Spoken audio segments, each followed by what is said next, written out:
Em uma visita que eu fiz na Expo Inter, tinha um stander da pitaia, onde eu decidi conhecer, porque chamou a atenção, era algo diferente, era algo novo, eu nunca tinha visto, nunca tinha ouvido falar, daí eu decidi conhecer ela, né? Eu provei, o pessoal me explicou como cultivava, como ela era, qual o mercado que ela tinha, ela era uma fruta em ascensão, é uma fruta até ascensão até hoje, muitas pessoas, embora daquele período até hoje muitas pessoas conheceram, mas muitas pessoas desconhecem ainda, né? Então ela é uma fruta que ainda tem um potencial para crescimento.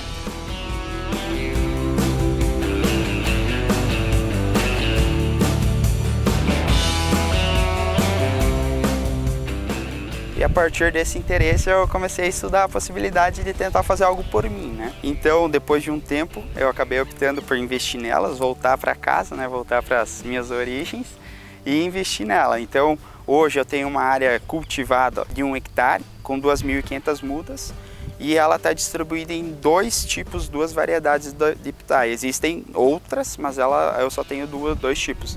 Aqui é de polpa roxa e a de polpa branca. Eu fui estudar sobre elas para ver se tinha mercado potencial ainda ou se já estava saturado, por exemplo.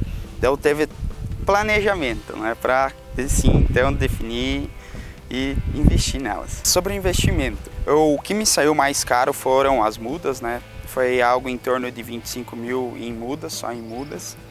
E também o segundo ponto mais caro foi todos os palanques, né? A estrutura para suportar ela, né? Que teria duas opções. Poderia ter sido de madeira, e poderia ter sido de concreto, que foi a opção que eu escolhi. Mas eu não optei por madeira por aquela questão de tratamento. Embora ela vai durar um período bom, ela possui um tratamento, e como o meu plano inicial era 100% orgânico, isso não encaixaria nisso. E também por durabilidade, né? É tratado, vai durar mais, com certeza vai. Porém, ela é uma planta que nunca morre. Então, mesmo assim, mesmo tratado, vai chegar um ponto que ela vai quebrar. E no momento que isso acontecer, eu perco toda a minha estrutura, né? Que para ela se tornar adulta, ela leva em torno de 5 anos, né? Para se tornar uma planta adulta e atingir sua produtividade máxima, né? Então eu perderia todo esse período caso isso acontecesse.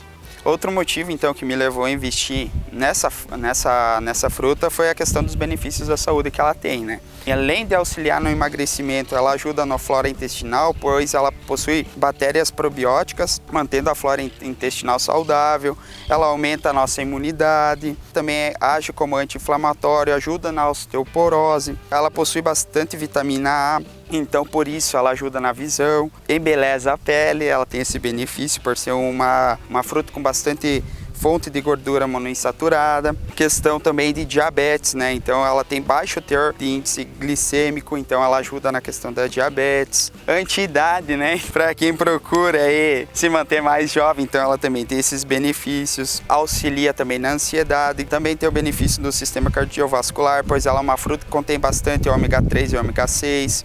Também a questão de colesterol e auxilia na prevenção de câncer também, pois as sementinhas que ela contém, aquelas sementinhas pretas, possuem grandes quantidades de fitoalbuminas, que bloqueiam o crescimento de células tumorais, eliminando os metais pesados principais responsáveis pela formação de tumores. Na implementação dela foi um pouco mais trabalhoso, pois eu tive que transplantar elas para o local fixo delas, onde elas estão hoje. Eu tive que colocar todos os palanques, né? Então eu tive que cavar cada palanque um buraco para fixar eles. No início foi mais trabalhoso também pela questão que eu tive que conduzir uma haste principal até o topo. Em cima eu tenho que fazer uma poda para a ramificação dela, para aumentar a ramificação dela. Então inicialmente eu tive muito mais trabalho, né?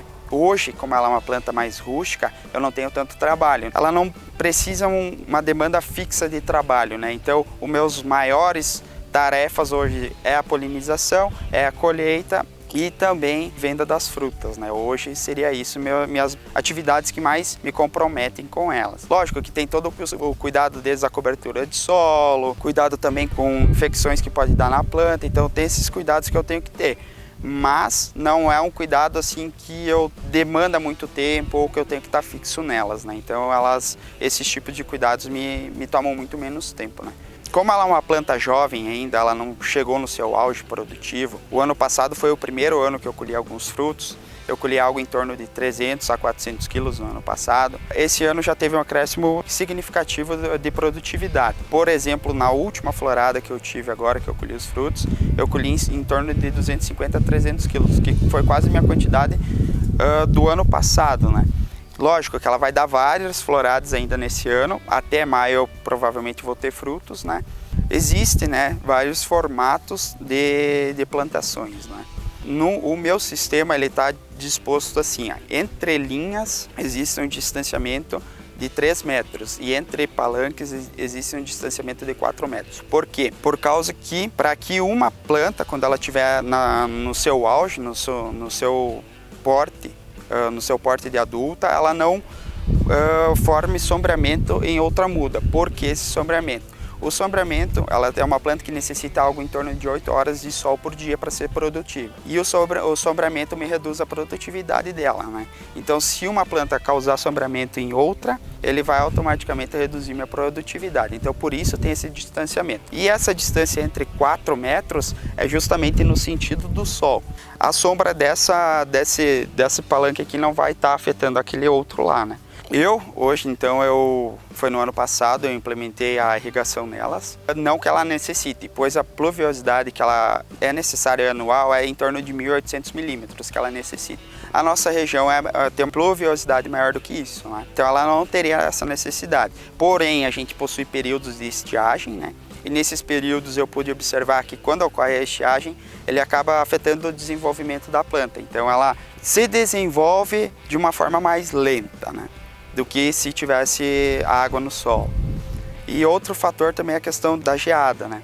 Não que ela não seja resistente à geada. Geadas fracas de 3 graus, 2 graus, 1 grau não afetam em nada ela. Porém, geadas de -2, -1, -3 graus, sim, acaba queimando a planta, acaba removendo áreas produtivas, principalmente os ramos que são mais novos, os ramos que são mais antigos, ele é mais resistente no caso. Nossa, hoje, como ela é pouco produtiva, ela produz uma pequena quantidade, então o mercado nosso regional aqui, eu consigo atender, eu vendo na nossa região aqui.